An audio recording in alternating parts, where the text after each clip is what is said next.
quick testimonial. So got to my spot and this $300,000 car sitting right by the spot where I sleep. So I rode up on him and had a quick word with the owner of it. And dude said, I was like, "You didn't sell your soul, did you?" He's like, "Nah." And then he came and he's all like, "I am the devil." I'm like, "Man, you gotta understand, these Edomites, there's levels to it. You know what I mean? You gotta remember what Luke 6:24 is saying. You know? You gotta understand, riches is good for him that has no sin. Okay? You know that the Messiah, he owns all this when he comes back. You know?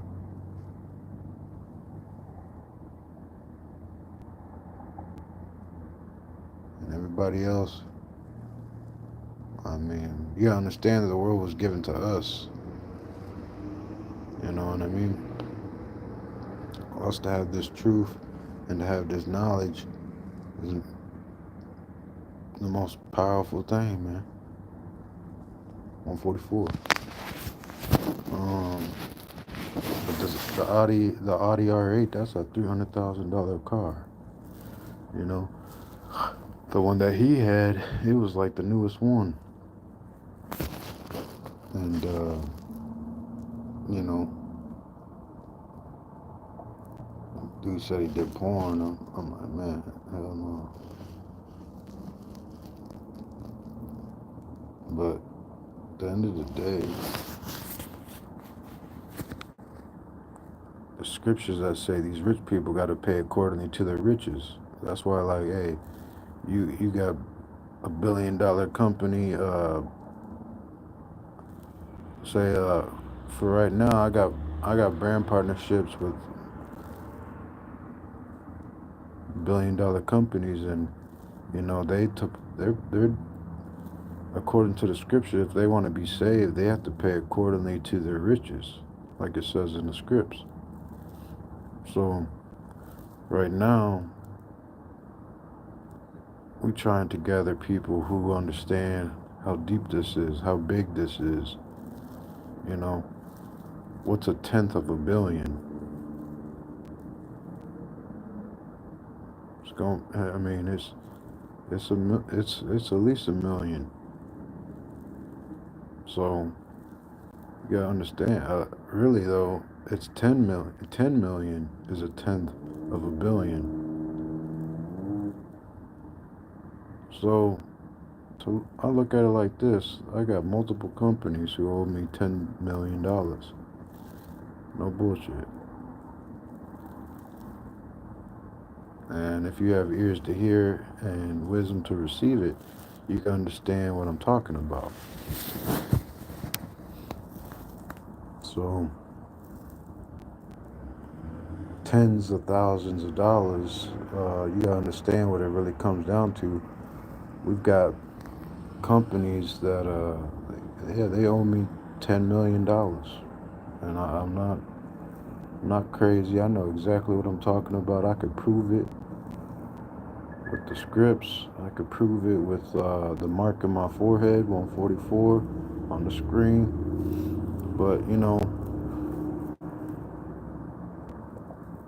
this money ain't for me. It's for y'all who really understand what it's like to work for $1.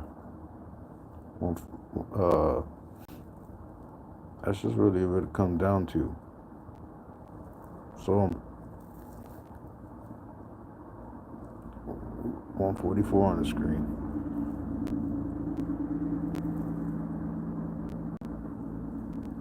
We're trying to get people to get serious of what's really going on. I haven't been out here in vain. I haven't been out here for shits and giggles. Okay? what it comes down to, these people want you to just think you a bum, good for nothing. Oh, he just depressed. Oh, he crazy.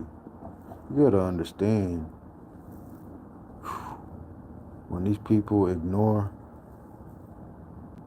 our story, you gotta understand how they got their story. Okay, a lot of these people just went along with the masses who done sold their soul. So I don't want to make this live very long. Try to make this under 10 minutes. But I'm just gonna try to post this live and then post the description, the verses where it talks about, like, these kings of the earth. They're in debt, and they're in debt to the living God. All right, the one who created them and gave them their life. Really, they didn't get their riches by themselves. Okay. There's an order to all this. So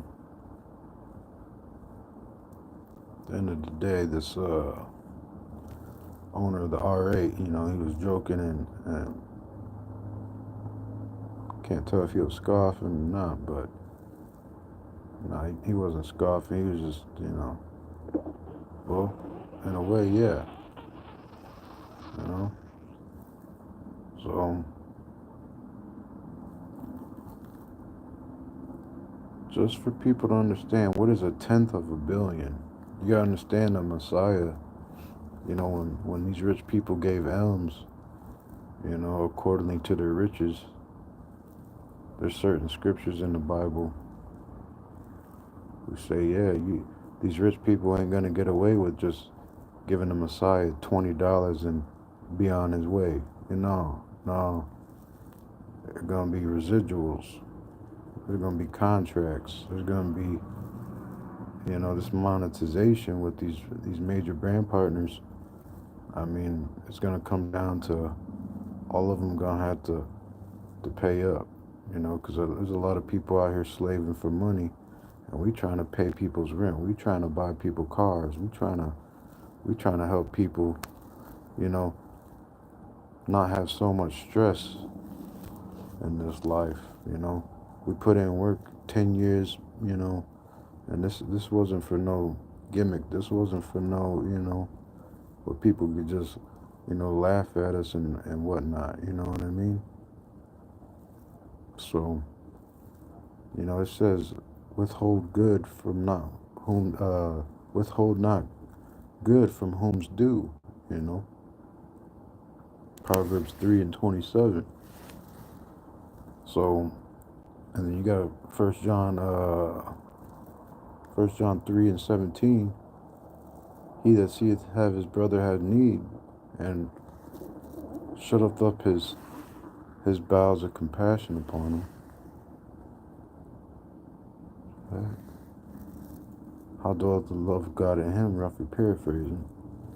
So, like, I mean, the real test is when people have the resources to give to whom's due. Withhold not honor whom's due. There's certain scriptures that say, hey, when the king comes back, people gonna treat him like, oh, he's not honorable. Like what he has, what he's been doing, isn't due. You know what I mean? This is gonna be crazy what the Most High does, because the Father is greater than his Son, and there's gonna be some powerful things that are gonna happen. So I'm just thinking about it. We gotta sigh and cry at the abomination done in the midst thereof still. Ezekiel 9:4. You see rich people, they don't know how to be rich though. You see poor people, they don't know how to be poor though. And you know, that sounds crazy, but there's a way to be, uh, there's a way to be poor. And that's what people understand. There's scriptures where it says, these rich people are actually poor, broken, naked, you know? That's why there's a difference between Revelations 2 and 9, 3 and 9. I know thy poverty, but thou art rich. Alright? Because it's really ultimately what it comes down to. These people ain't rich like us. They're not rich in wisdom. They're not rich in the knowledge. And I just want to keep this one short. Keep our words few, comprehending much. You know? Shalom.